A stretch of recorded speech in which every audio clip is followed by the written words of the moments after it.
నమస్కారం. ముందుగా అందరికీ ఉగాది శుభాకాంక్షలు. శ్రీ పరాభవ నామ సంవత్సరంలో ద్వాదశ రాశుల వారందరికీ ఏ విధంగా ఉండబోతుందో తెలియజేసుకుందాము.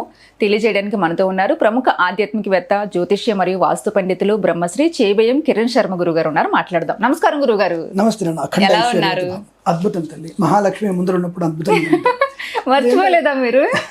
అంటే ఒకప్పుడు ఉన్నటువంటి ఒక ఆప్యాయత, ప్రేమ అనేది అటువంటి నా కూతురు లాంటివి, ఆ రకమైనటువంటి భావన ఈ పరాభవనామ సంవత్సరంలో నువ్వు అనుకున్నటువంటి ఒక ఉన్నత స్థాయికి నువ్వు వెళ్ళాలని మనస్ఫూర్తి కోరుకుంటూ అఖండ ఐశ్వర్యమిస్తూ, ప్రేక్షకులు కూడా అఖండ ఐశ్వర్యమిస్తూ, శ్రీ పరాభవనామ సంవత్సరంలో ఉన్నటువంటి జ్యోతిష్య ఫలితాల గురించి తెలుసుకునే ముందు మీ అందరికి ఒక ముఖ్య సూచన ఏంటంటే, గోచార ఫలితాలు అనేది 40 to 50% స్వీకరించండి. జన్మజాతక ఫలితాలు మీకు 90% ఉంటాయి. ఏ ఒక్క జ్యోతిష్కుడు 90% మీ ఫలితాలు 100% ఇవ్వడానికి సాధ్యం కాదు. ఇది ఫస్ట్ నమ్ముకోవాలి మీరు. 90% వరకే. ఎందుకు గురుగారు 90% అంటే, ఎప్పుడైతే మీ జాతకం చూసి నేను 100 రూపాయలు అడిగానో నాకు వాక్సిద్ధి పోతుంది అంటే అమ్ముకున్నట్టేగా సరస్వతిని. మరి అలా అమ్ముకోకపోతే మరి బతికేలా నడుస్తుందండి అంటే, మరి బ్రాహ్మణుడిగా నాకున్నటువంటి వృత్తి కాబట్టి వృత్తిగా నేను భావిస్తాను. మరి ఇది ఉచితంగా చెప్పాలంటే నేను సన్యాసం తీసుకోవాలి. నాకంటూ ఒక భార్య, నాకంటూ కూతురు ఉందిగా. అలా అని చెప్పేసి నేను అడ్డదిడ్డంగా వ్యాపారాత్మకంగా అమ్మకున్నా ఒక మంచి పద్ధతి ద్వారా న్యాయపరమైనటువంటి దాంట్లో వెళ్ళి మీలాంటి వాళ్ళకి ఒక మంచి జాతకాలు చెప్పేసి మీ యొక్క జీవిత ఉన్నత స్థితి కొరకు నేను పాటుపడినప్పుడు కానుకగా దక్షిణగా తీసుకోవడం నాకు ధర్మం అని చెప్తుంది. కాబట్టి కానీ తీసుకున్నా సరే ధనాన్ని 10% ఫలితం అనేది, ఎప్పుడైతే దాన్ని ఒక వ్యక్తికి నేను అమ్మడం అనేది చేసినానో 10% తగ్గిపోతుంది. ఇది ఉంటుంది. రెండవది, జన్మ తేదీ సమయం కరెక్ట్గా లేకపోతే 70% కంటే ఎక్కువ రిజల్ట్ ఇవ్వలేము. అది కేవలం నామ ప్రధానంగా, కేవలం ముఖం చూసి, పేరును చూసి మాత్రమే 70% ఇవ్వగలుగుతాం. కాబట్టి ఈ విషయాలన్నీ గమనించుకొని జన్మజాతకం మీద మీరు ఫోకస్ చేయాలి. అంటే కరెక్ట్గా డేట్ ఆఫ్ బర్త్ తీసుకొని, కొంతమంది అంటారు గురుగారు మాకు చిన్నప్పుడు అమ్మ నాన్న చదువుకోలేదండి, రాయలేదండి అంటే మీ పేరును బట్టి, మీ హస్తరేఖల్ని బట్టి చెప్పవచ్చు, ముఖాన్ని చూసి కొంతవరకు చెప్పవచ్చు. ఇవన్నీ అంటే హస్తరేఖల్ని అలాగే ముఖాన్ని చూసి మీ యొక్క జన్మ నక్షత్రాన్ని, అది నామ నక్షత్రాన్ని చూసి మీరు వచ్చిన సమయం, ఇప్పుడు ఒక జ్యోతిష్కుడి దగ్గర మీరు వచ్చిన సమయం ఉంటుంది, దాన్ని ప్రశ్న లగ్నం అంటారు. ఈ 4టిని కంపేర్ చేసుకొని చెప్పగలిగితే అక్కడ మళ్ళీ 90% రిజల్ట్ వస్తుంది. సో కాబట్టి ఇవన్నీ కూడా మీరు దృష్టిలో పెట్టుకోవాలి. జ్యోతిషం అనగానే ఏదో ఊహాత్మకమైంది కాదు. జ్యోతిషం సూచకం శాస్త్రం ఒకటి. రెండవది, నమ్మదగిన సశాస్త్రీయమైనది. ఎవడో ఒకడు అనామకుడు వచ్చేసి జ్యోతిషం ట్రాష్, మ్యాష్, యాష్ అని చెప్తే, మరి అంతరిక్షంలోకి శాటిలైట్ని పంపించేసి వర్షాలు వస్తాయని చెప్పినటువంటి మహానుభావులని, వాతావరణ కేంద్రం వాళ్ళని, ప్రభుత్వం వారిని మేము ప్రశ్న చేయట్లేగా. బట్ ఒక విషయం ఇక్కడ నేర్పాల్చుకున్నాను, I have a right to ask any question sue on government of authority మీద చేయొచ్చు. అదేంటంటే మీరు ఎలా కోరుతుందంటే, I'm paying tax payer, I'm a common man, నేను ట్యాక్స్ పే చేస్తున్నాను. పుస్తకం కొనడానికి, యూట్యూబ్లో నా అప్లోడ్ చేయడానికి నాకు వచ్చిన మనీకి నేను ట్యాక్స్ కడుతున్నాను. నేను బాధ్యత ఒక సామాన్యుడిగా. రైట్. రెండవది కడుతున్నాను నేను. రెండవది, ఒక జ్యోతిష్కుడిగా ప్రభుత్వం నాకు ఏమైనా ఇస్తున్నారా? బట్ దెర్ ఈజ్ నో మీకు అథారిటీ లేదు నా మీద ఏదైనా కేసు వేయడానికి.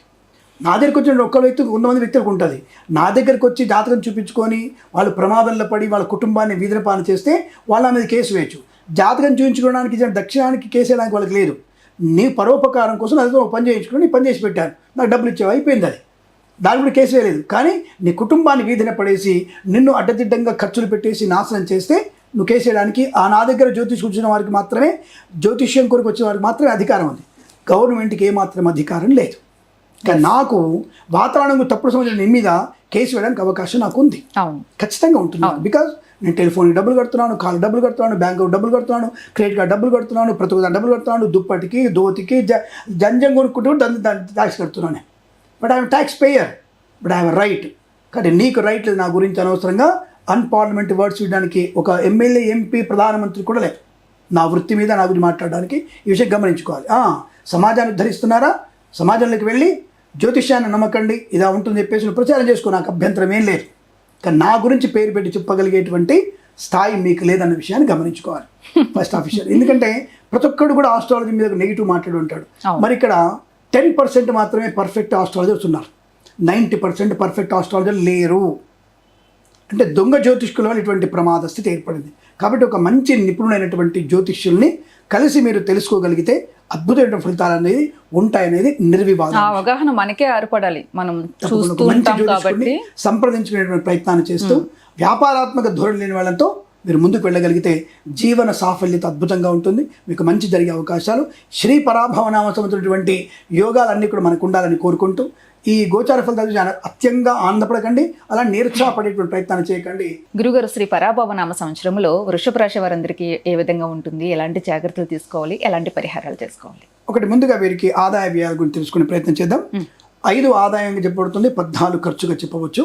అలాగే 5 రాజపూజ్యం, 4 అవమానాలు. ఇంతకంటే గొప్ప ఏం కావాలి మనకి? ఆదాయం బ్రహ్మాండంగా ఉంది, ఖర్చు అంటే ఆదాయం కన్నా ఖర్చు ఎక్కువగా ఉంది. ఇక్కడ వీళ్ళకి ఒక చిన్న ఇన్ఫర్మేషన్ ఇస్తానండి. ఇందాక రాసి వాళ్ళకి ఒక ఇల్లు కొంటారు కదా, వీళ్ళు ఏం చేస్తారంటే ఎందుకు ఖర్చు ఎక్కువైంది అని అడిగితే వీళ్ళు ఒకే దగ్గర తక్కువ ధరకు వస్తున్నాయని చెప్పేసి 2 ఇల్లు కొంటారు.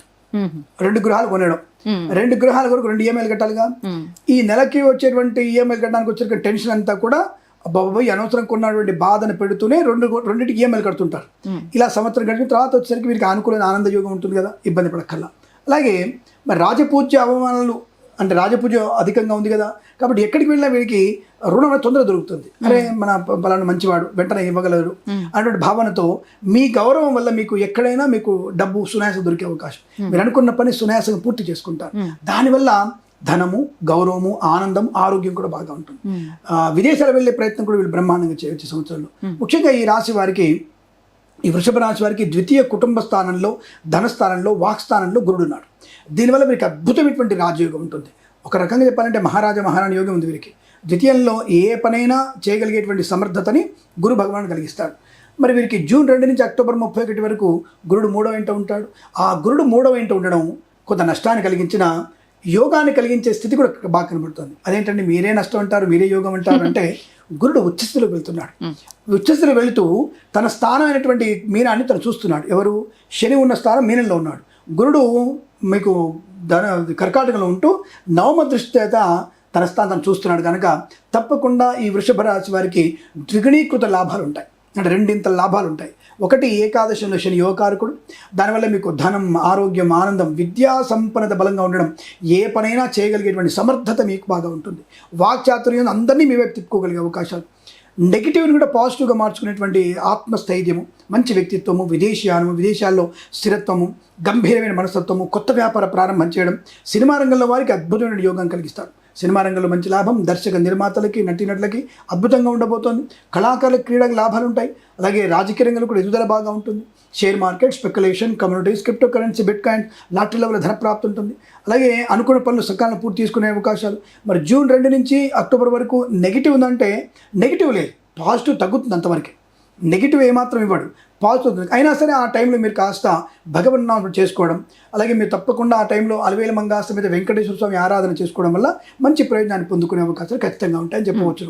ఇక వ్యాపార విషయంలోకి వచ్చేస్తే ఫార్మా, సిమెంట్, ఐరన్, ఇటుకలు, ఇసుక, రాగి, ఇత్తడి, మైనింగ్, కన్స్ట్రక్షన్, రియల్ ఎస్టేట్, మద్యపానం, హోటల్, ఇంటీరియర్, ఎక్స్టీరియర్, ఫర్నిచర్, గాజు పరిశ్రమ, తోలు, రెగ్జిన్, షూ పరిశ్రమ, ఆటోమొబైల్, ఎలక్ట్రికల్ వ్యాపారంలోను, అలాగే ఈవెంట్ చేసేవారికి, కన్సల్టెన్సీ ఆధారపడవచ్చు, మ్యారేజ్ గురించి శుభవార్త వినవచ్చు, డ్రైవర్లకి, పెయింటర్లకి కలిసి వచ్చే అవకాశాలు, విదేశాల్లో కూడా మంచి ఈవెంట్స్ చేసేటువంటి అవకాశం, వేద పండితులు, పురోహితులు, బ్రాహ్మణత్వం, కులవృత్తుల వారికి, జ్యోతిష్య పండితులకి, వైద్యులకి, వైద్య బృందాల వారికి, న్యాయవాదులకి, ఎల్ఐసి, మెడికల్, గృహ నిర్మాణ జంటలకు కూడా లాభదాయకం.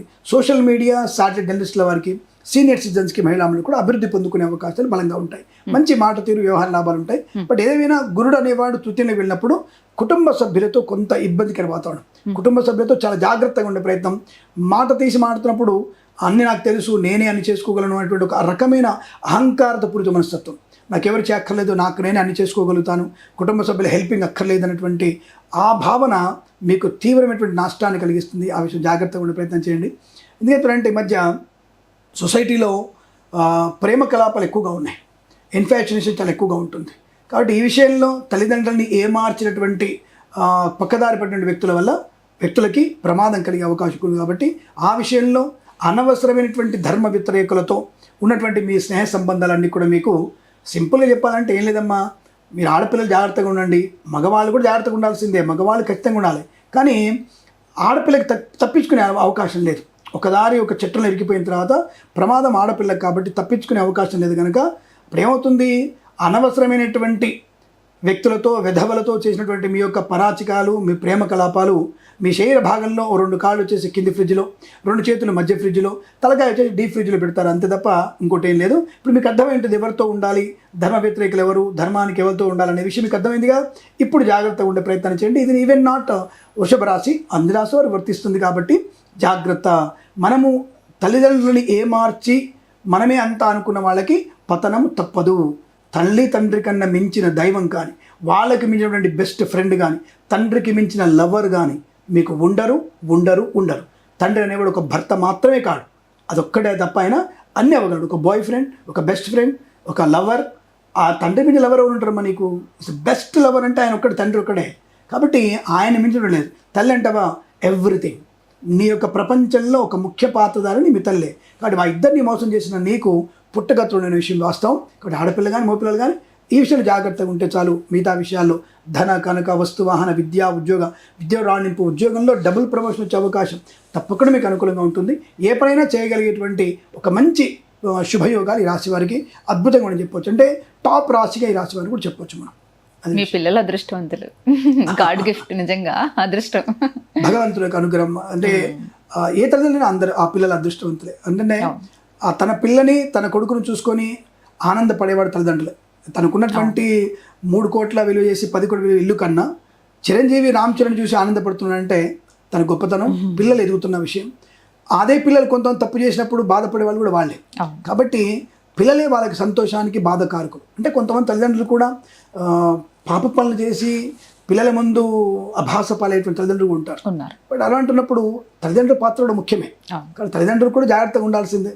ఏ పని చేయొద్దు, ఏ పని చేయడంలో వాళ్ళకి కూడా ఒక సమంజసమైన పనులు ఉండాలి. కాబట్టి అలా ఉంటేనే సమాజం బాగుపడుతుంది.